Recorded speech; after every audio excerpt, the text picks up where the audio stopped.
Hello guys, welcome back again in a new video. तो आज हम एक काफ़ी फेमस पैराडॉक्स की बात करने वाले हैं, जिसमें हम पाई का अप्रॉक्सीमेशन करेंगे। एंड चलना स्नैक्स के लिए चलते हैं। अच्छा, तुम भी सही आ गई हो। चलो मैं तुमको एक्सप्लेन करता हूँ। सिट। हाय अमा भाई। हाय भाई, क्या तो चल रहा है? मेरा क्वेश्चन ये है, सुनिए। ये हमारे पास एक सर्किल है, ओके। ठीक है। इसका डायामीटर है 1, मीन्स रेडियस हाफ है। तो we can easily calculate the parameter by 2 pi r. Perimeter. हाँ, ओके। सो इसका पेरीमीटर है पाई, ओके। एंड सपोज करो अब हमने ना इस पर एक स्क्वायर बनाया, एंड स्क्वायर का साइड है 1, ओके।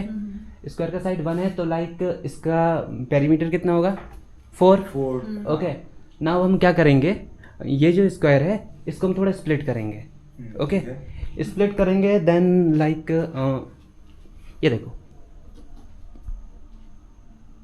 अभी हमने इसको 2 पार्ट में स्प्लिट किया। तो अभी आप सिमेट्री से देख सकते हो कि इसका पेरीमीटर अभी भी उतना ही रहा, 4 ही रहा, ओके। अब हम क्या करेंगे, इसको और ज़्यादा पार्ट्स में स्प्लिट कर देंगे। 5 पार्ट में स्प्लिट किया, 6 में, 7 में, मतलब जितना ज़्यादा हम स्प्लिटिंग करेंगे इसका जो अपीरियंस है सर्कल के जैसा दिखने लगेगा, ओके। एंड अगर हम इसको काफ़ी ज़्यादा स्टेप्स बढ़ा दें, 70, 80, 100 स्टेप, ओके, तो इसकी जो पेरीमीटर है अभी भी 4 रहेगा बाई द उस कंसेप्ट से। एंड हमारा जो सर्किल है उसका पेरीमीटर क्या है? पाई, ओके। तो इस अप्रोक्सीमेशन से क्या ये बात सही है कि पाई इक्वल 4 है? क्यों नहीं? क्या कहना है? पाई की वैल्यू कैसे 4 हो सकती है? तो 3.4 होती है, ये एक यूनिवर्सल कांस्टेंट अगर है। हम इसको माइक्रोस्कोप में जूम करके देखें तो हम देखेंगे कि कुछ स्टेप एजेस से हमको अलग से दिखाई दे रहे हैं। सो आई थिंक ये हमको दूर से देखने में ऐसा लग रहा है कि सर्कल है, बट अगर हम इसको मैग्नीफाई करें और तब देखें तो मेरे अकॉर्डिंग ये शायद सर्कुलर शेप वही रहेगा, बट एग्जैक्ट सर्कल नहीं होगा। ओके, तो इट मीन्स डिस्क्रीट। या तो अगर ऐसा है तो मैं तुमको एक और डायग्राम दिखाता हूँ। ये देखो, ये ठीक है। तो ये वाला जो मेथड है ये आर्किमिडीज ने हमको बताया था। आर्किमिडीज ने जब पाई का अप्रॉक्सीमेशन कर रहे थे तो उन्होंने जनरली क्या किया, उन्होंने पॉलीगॉन्स को कंसीडर किया और पॉलीगॉन्स के साइड को बढ़ाते गए जिससे कि वो सर्किल की तरह दिखने लगे, एंड उससे पाई का अप्रॉक्सीमेशन किया। तो इस वाले एग्जाम्पल पे देखो, यहाँ पे नंबर ऑफ साइड 3 है, ट्राइंगल है। अब हम इसमें नंबर ऑफ साइड बढ़ाएंगे, ओके। तो स्क्वायर हो गया, पाई का वैल्यू चेंज हुआ 4, एंड इनर वाले का 2.82, ओके।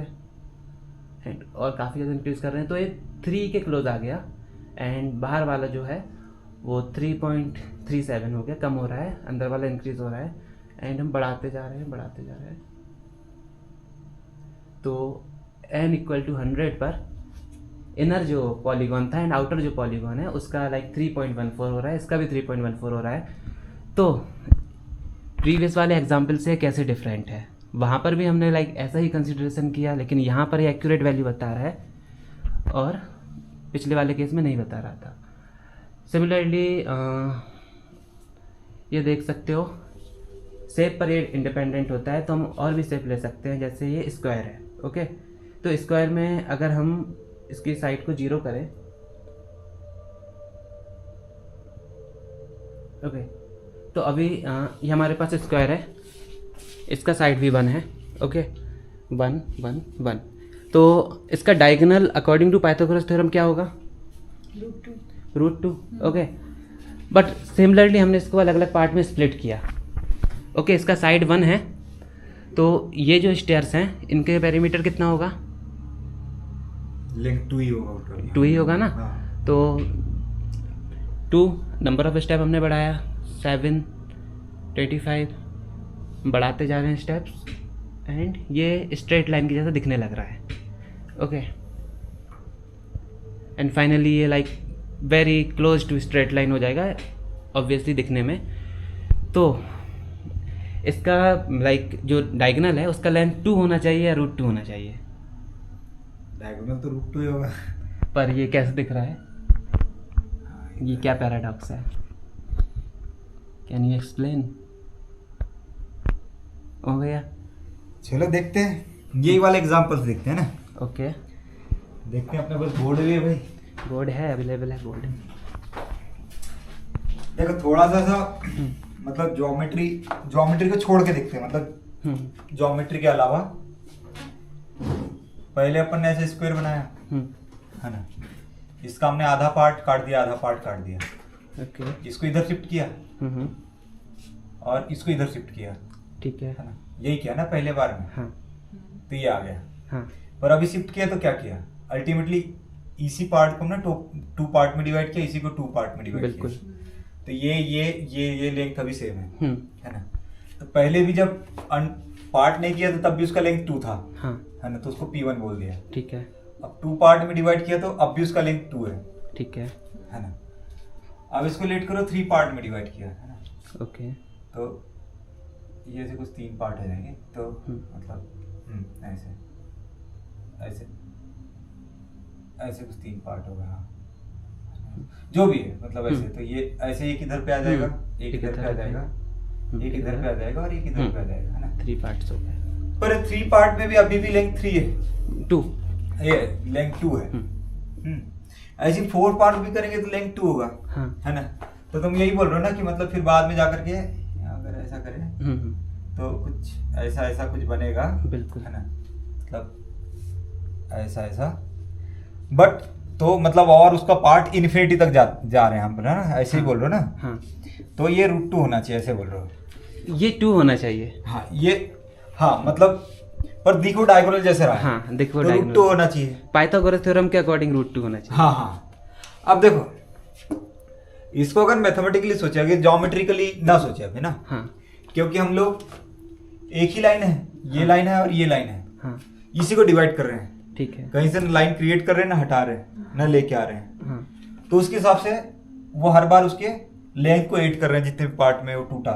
ठीक, तो हर बार ये 2 आ रहा है। हाँ इसका मतलब तुम जितने बार भी करोगे, हाँ, हर बार वो क्या 2 ही है ओके, है ना, हर बार 2 ही है। तो अगर सीक्वेंस के बेसिस पे देखें, है ना, मैथमेटिकल कॉन्सेप्ट सीक्वेंस के बेसिस पे देखें, तो सीक्वेंस कैसा है, इसका कांस्टेंट वैल्यू है। हाँ तो सीक्वेंस का P इन्फिनिटी, जब मतलब हम लोग लिमिट ऐसा लगा रहे हैं n approaches to infinity, Pn तो 2 ही आएगा, ओके, है ना। तो इसका मतलब ये है कि ऐसा करके डायगोनल तो नहीं बना सकते फिर। ओके, अगर तुम्हारा सर्कल वाला केस भी देखे, पाई वाला, तो उसमें भी क्या हो रहा है,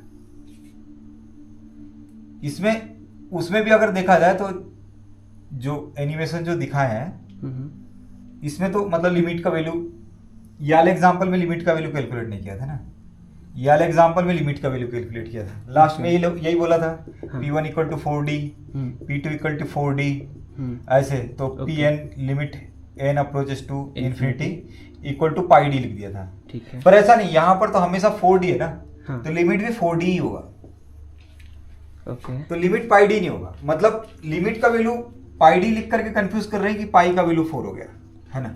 ओके, अब उसका दूसरा ज्योमेट्रिकल आर्गुमेंट जो है कि वो सर्कल जैसे दिख रहा है, हाँ तो अभी तो उस आर्गुमेंट को साइड में रखते हैं। अगर इक्वल सीक्वेंस वाला आर्गुमेंट देखे तो ये तो नहीं है, ठीक है, है ना।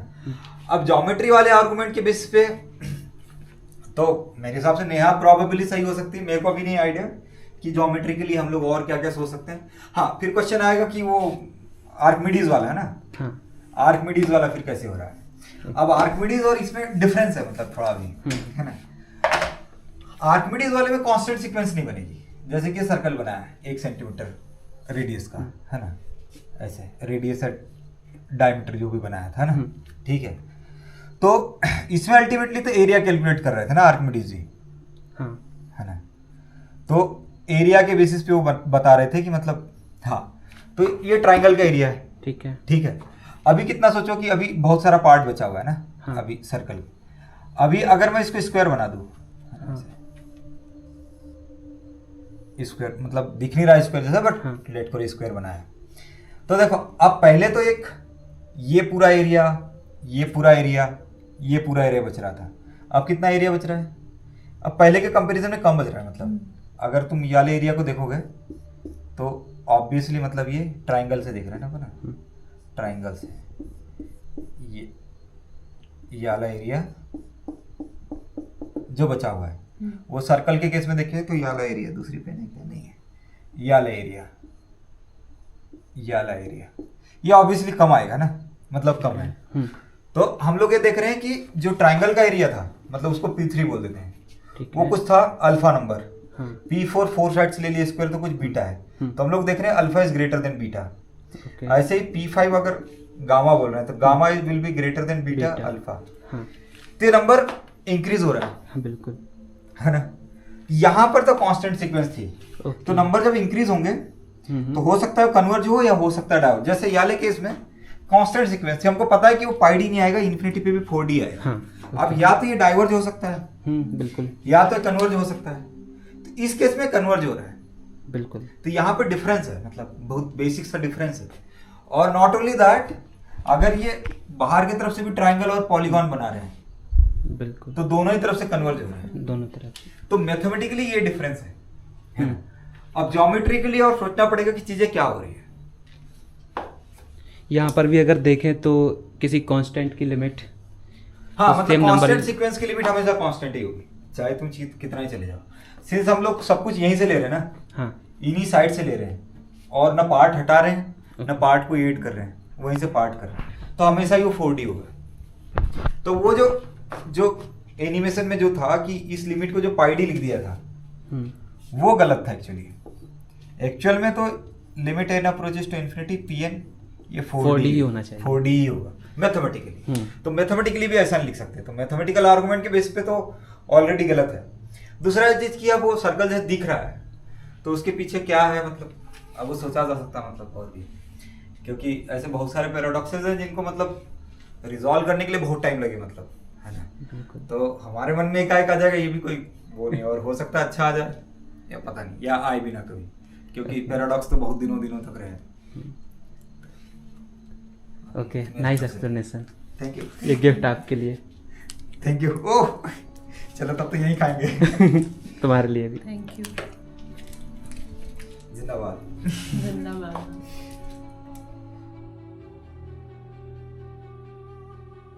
अभी चलिए हम पाई इक्वल टू 4 को अपने इंटीग्रेशन के कंसेप्ट से समझने की कोशिश करते हैं।